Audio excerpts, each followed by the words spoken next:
Halo, halo, apa kabar? Semoga selalu dalam keadaan sehat walafiat, tetap semangat. Bung Rocky, di media sosial saat ini ada satu peristiwa yang mengejutkan dan sekaligus ini memprihatinkan kalau itu benar terjadi. Di X ya, di yang dulu namanya Twitter ini, ada community note ya dengan tagar ini, Shame on You, CNN Indonesia. Ini berkaitan dengan dugaan CNN Indonesia telah menjadi bagian dari kekuasaan dan juga dalam sepenuhnya dalam pengaruh pemilik modal untuk mendiskreditkan aksi atau gerakan mahasiswa Indonesia gelap dengan framing berita yang negatif. Oh iya, ini bagi yang tidak apa ya tidak aktif di media sosial, termasuk orang seperti saya ini perlu sedikit ada catatan tentang apa sih community note itu. Ini atau catatan komunitas ini semacam fasilitas yang tersedia untuk pengguna X ya.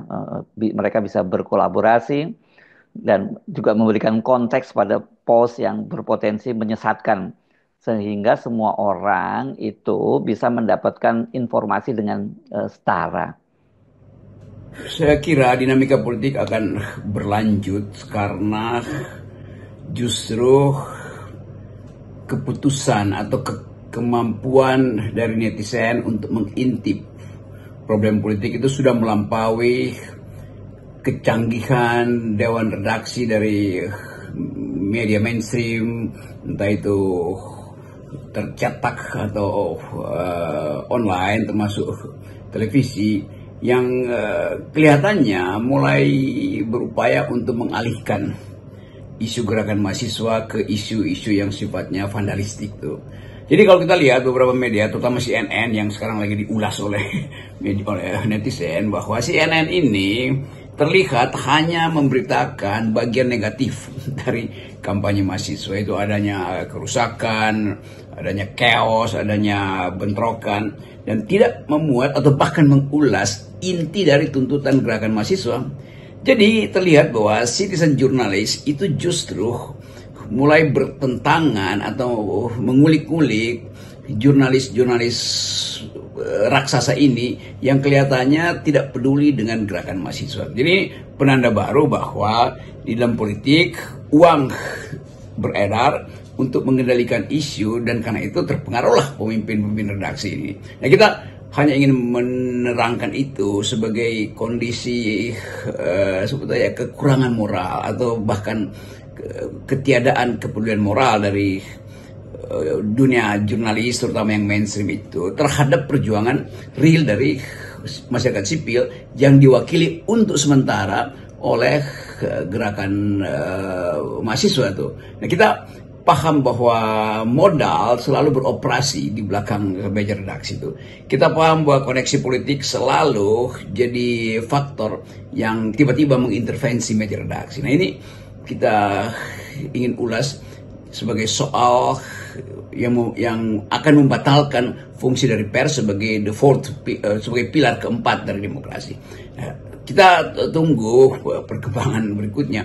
Tapi kelihatannya pemilik media mulai terganggu. Kalau terjadi semacam social unrest, maka bisnis akan turun, bisnis media akan turun. Tapi sebetulnya pers kan diperintahkan secara imperatif oleh etika publik untuk memihak pada publik, bukan memihak pada pemilik modal. Bahwa dia dikendalikan oleh pemilik modal secara perusahaan, oke. Tetapi etos dari jurnalisme adalah berpihak pada public opinion, bukan memproduksi public relation yang bersifat seolah-olah netral, padahal sebetulnya dengan tidak berpihak maka dia sebetulnya berpihak pada kekuasaan dan berpihak pada modal. Soal kepentingan pemilik modal dan kemudian kolaborasi mereka itu dengan para pengusaha. Atau ini lebih luas kita bukan hanya pemilik modal lah ya kita sebut kekuatan modal melawan independensi media ini sesungguhnya sejak awal sudah diantisipasi oleh para pendiri media ini oleh para wartawan-wartawan independen ya dengan yang disebut sebagai firewall teori atau tembok api yang pada skala kecil ini kalau kita melihat kalau di media-media di Amerika dulu ada garis pembatas yang jangan jelas ya garis kecil hitam gitu antara halaman iklan dan editorial.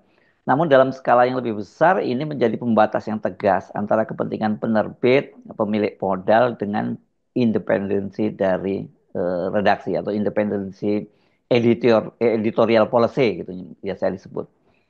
Keputusan untuk memberitakan sesuatu pasti terjadi mungkin 2-30 menit sebelum diedarkan berita itu. Dan kita bisa bayangkan bahwa rapat redaksi pasti dikontrol secara bahkan mungkin secara virtual atau secara hegemonik oleh pemodal dari perusahaan pers itu. Jadi terlihat bahwa jurnalis-jurnalis ini akhirnya tunduk pada kekuasaan modal. Mereka tidak punya lagi insting untuk membela hal yang dipersoalkan oleh publik. Mereka menjadi agen-agen tidak resmi dari kapitalisme komunikasi. Kan itu yang memburukkan demokrasi. Jadi kalau pers hilang kapasitasnya atau hilang independensinya, maka yang terjadi adalah manipulasi opini publik dan penguasaan media massa di dalam keadaan rakyat berupaya untuk mencari semacam keterangan kenapa mereka nggak bisa makan, kenapa mereka kesulitan untuk mengakses energi, kenapa kehidupan makin buruk, itu nggak bisa ditemukan oleh rakyat, dan netizen akhirnya membantu. Jadi itu yang memperlihatkan pada kita betapa hipokrisi itu dari para pemimpin redaksi di media mainstream ini betul-betul diolah semacam ketakutan bercampur dengan oportunisme, bercampur dengan pragmatisme. Jadi kita lihat bagaimana media itu akhirnya melumpuhkan demokrasi. Media mengalami pendangkalan, mengalami dalam istilah komunikasi docilitas. Artinya ditundukkan mentalnya tuh. Nah, keadaan ini menjadi penyebab utama kenapa tidak ada sinyal yang makin terang. Justru ketika mahasiswa menaikkan sinyal Indonesia gelap, kan itu intinya kan. Jadi kalau mahasiswa bilang Indonesia gelap, ya termasuk media-media mainstream ini yang gelap. Karena apa? Karena mereka bukan sekedar tidak memberi terang pada opini publik, mereka justru menggelapkan opini publik. Jadi fungsi pers menjadi penggelap realitas. Dan kita akan tuntut itu supaya dipulihkan, karena pemulihan itulah yang jadi semacam doa demokrasi hari-hari ini. Dan kita tetap menduga bahwa ada orkestrasi, sebetulnya orkestrasi oligarki yang mengendalikan opini publik di media-media utama, karena tetap media-media utama ini hanya mungkin tumbuh kalau ada stabilitas politik. Padahal sebetulnya kegiatan mereka justru membuat politik makin tidak stabil.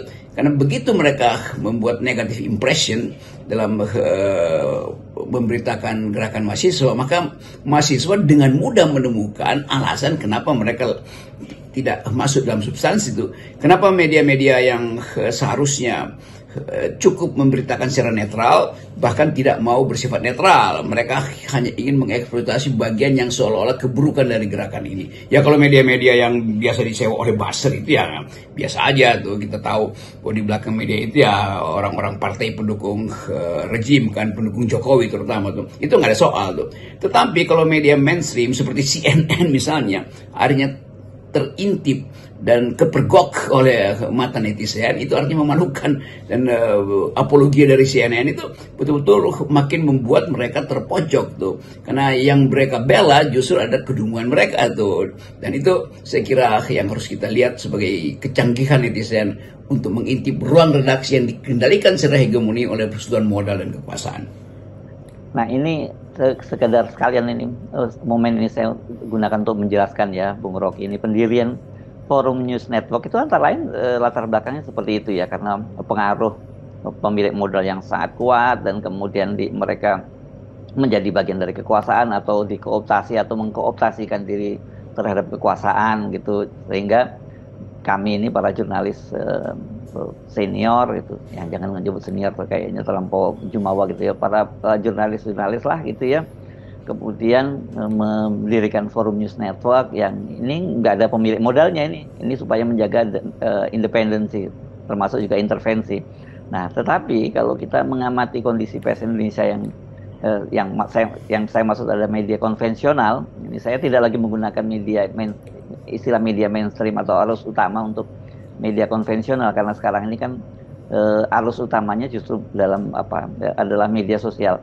Kondisi dari media konvensional tuh kondisi yang sangat berat ya. Nah, kenapa? Karena Sekarang kan orang sudah beralih ke media sosial, begitu juga para pemasang iklannya gitu. Kondisi media hari ini betul-betul tepat seperti apa yang puluhan tahun lalu digambarkan oleh Noam Chomsky, seorang pengajar di MIT, filsuf bahasa sekaligus mathematician, yang memberi judul bahwa pers yang dikendalikan itu pers yang sedang beternak informasi untuk memberangus demokrasi itu. Kalau nggak salah judulnya manufacturing concern itu. Jadi dibuat sedemikian rupa sehingga opini publik itu dimanufaktur oleh rapat redaksi. Dan kita mengerti kenapa Noam Chomsky memberi sinyal bahwa begitu dimanufaktur maka tidak ada lagi kesempatan untuk berpikir bebas tuh. Itu yang kemudian diteruskan dalam tradisi jurnalisme kritis. Misalnya barusan beberapa minggu lalu terbit buku, ditulis judulnya, penulisnya tuh, judul bukunya tuh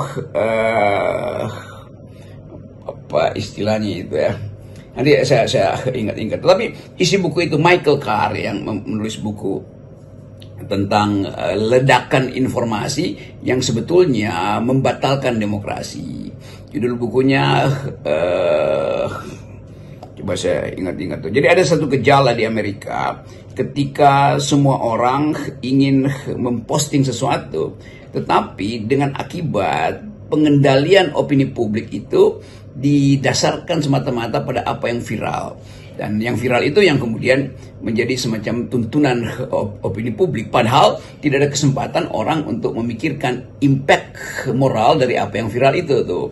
Jadi pengendalian opini publik itu tergantung pada isu yang direkayasa tuh, terutama direkayasa oleh media sosial tuh. Dan media sosial itu hanya punya satu arah. Apa yang menarik perhatian mereka, itu yang mereka bicarakan tanpa melihat apakah kebenaran di belakang itu menghasilkan demokrasi atau justru membatalkan demokrasi itu. Nah, kita ingin pastikan bahwa hal-hal yang hari ini terjadi juga berlangsung dengan cara yang sama tuh. Nah, kemungkinan besar atau bahkan kendati kemungkinannya kecil, tetap kita hitung bahwa di belakang media-media ini sudah terjadi ya rapat-rapat rahasia atau rapat yang bahkan tidak melalui diskusi, tetapi saling kirim sinyal supaya pengamanan modal itu tidak menghasilkan atau upaya untuk mengamankan modal media mainstream ini tidak menyebabkan mereka berseberangan dengan pemerintah. Jadi kalaupun mereka mediocre, kalaupun mereka seolah normal atau seolah netral, itu artinya mereka sedang berpihak pada kekuasaan tuh. Dan ini yang aneh pada para jurnalis kita. Mereka tahu bahwa gerakan mahasiswa itu menuntut adanya pengadilan Jokowi, itu resmi disebutkan oleh gerakan mahasiswa, eksplisit atau implisit kan. Tetapi talk show tidak mau bahas itu, atau pemberitaan media-media utama tadi itu menghindar membahas itu kan. Jadi seolah-olah ini cuma soal mahasiswa yang marah, padahal mahasiswa marah ada sasarannya. Itu kebijakan yang membuat Indonesia hari ini terjerembab. Nah, kebijakan itu dibuat oleh Mulyono. Karena itu tema adili Jokowi itu seolah-olah bukan tema mahasiswa, padahal itu sebetulnya dari awal. Nah, kita mau tahu kenapa media mainstream ini takut untuk membahas soal-soal semacam itu. Apakah mereka bagian dari kepentingan Mulyono? Kue serah-serah, kata sebuah lagu. Jadi memang saat ini terjadi apa yang disebut sebagai media shifting ya, Bung Rocky. Orang banyak beralih ke media sosial, media konvensional mulai ditinggalkan, begitu juga dengan pemasang iklan. Dan biasanya sekarang ini salah satu pemasang iklan yang masih tersisa, masih setia ke media konvensional itu adalah pemerintah gitu ya. Dan ini cukup besar. Karena itu mereka menjadikan para media ini kemudian melakukan kompromi-kompromi editorial. Selain itu juga faktanya bahwa media di Indonesia itu juga dikuasai oleh pemilik modal, seperti saya katakan tadi, ada yang jadi ketua umum parpol, bagian dari kekuasaan, atau ya kalau tidak mereka akan harus berbaik-baik dengan kekuasaan. Tetapi saya juga kira kita juga harus kritis ya soal media sosial ini. Sama seperti halnya media konvensional, dia mempunyai dua sisi mata uang. Di media sosial prinsipnya informasi itu harusnya menjadi setara, tapi bersama dengan itu kan berarti penguasa dan pemilik modal juga bisa melakukan mobilisasi mobilisasi media sosial ini dengan membayar para buzzer. sorry tadi saya lupa, sekarang saya ingat. Penulisnya adalah Nicholas Carr. Judul bukunya adalah Super Boom, yang isinya ulasan terhadap sikap dari media massa yang seolah-olah menghubungkan warga negara, tapi sebetulnya dia sedang memecah warga negara. Judul buku itu How Technologies of Connection Tear Us Apart. Bagaimana teknologi informasi yang harusnya menghubungkan suara-suara netizen, suara-suara warga negara justru memecah belah tuh. Dan ini penanda pertama betapa kita masuk di dalam kebebasan informasi dengan sistem informasi yang bisa disebarkan secara merata melalui teknologi sosial media, tapi justru dipakai untuk menghalangi pemberitaan yang sifatnya substansial tuh. Beberapa podcast yang kita tahu didanai oleh Mulyono atau geng Mulyono itu setiap hari membahas hal tentang mahasiswa tapi dengan nada negatif. Kita lihat bagaimana podcast-podcast ini mengoperasikan pikiran mereka dengan menunggang pada para interpreter komunikasi, para pakar atau influencer yang memang hanya mau melihat sisi negatif dari gerakan mahasiswa kan. Jadi gerakan mahasiswa itu tidak pernah melakukan hal yang negatif. Karena bagi mereka yang negatif itu justru ada ekses dari gerakan mereka kan. Dan itu yang dieksploitasi itu. Bahwa ada bentrok, bahwa ada kerusuhan kecil, bahwa tidak sopan kata-kata mahasiswa, bahwa poster-posternya bahwa mahasiswa itu udah tidak sesuai dengan nilai-nilai bangsa, hilang luhur. Kan itu yang mereka eksploitasi kan. Padahal tuntutan mahasiswa adil Presiden Jokowi itu ada tuntutan etis yang dengan moral yang tinggi mereka ambil risiko, bahkan mereka tahu mereka bisa dipecat dari universitas kalau terus melakukan itu kan. Tetapi media-media ini betul-betul jadi penunggu amplop dan menanti apa kejadian negatif dari gerakan mahasiswa. Demonya yang teknis demonya yang mereka beritakan, bukan tuntutan demonya tuh. Dengan mudah kita pergoki begitu banyak buzzer yang masih dipelihara oleh Mulyono dan begitu banyak pemimpin redaksi yang juga tidak punya asas kepublikan tuh. Jadi publicity bagi mereka itu mempubliskan sesuatu yang negatif dari gerakan mahasiswa. Padahal bagian yang sangat fundamental dari tema gerakan itu tidak dibahas oleh meja-meja redaksi. Nah, di situ kita mulai melihat betapa media massa kita itu justru menurut buku atau teori dari Nicholas Carr tadi itu justru memecah belah kesosialan manusia, memecah belah prinsip penuntutan keadilan. Jadi sekali lagi teknologi yang dikuasai oleh media massa ini, terutama yang mainstream itu, tidak dipakai untuk mendemokratisasikan opini publik, tapi justru untuk mencegah opini demokratis itu beredar di publik. Nah, itu namanya paradoks kedunguan dari media-media mainstream. Salam akal sehat. Yes.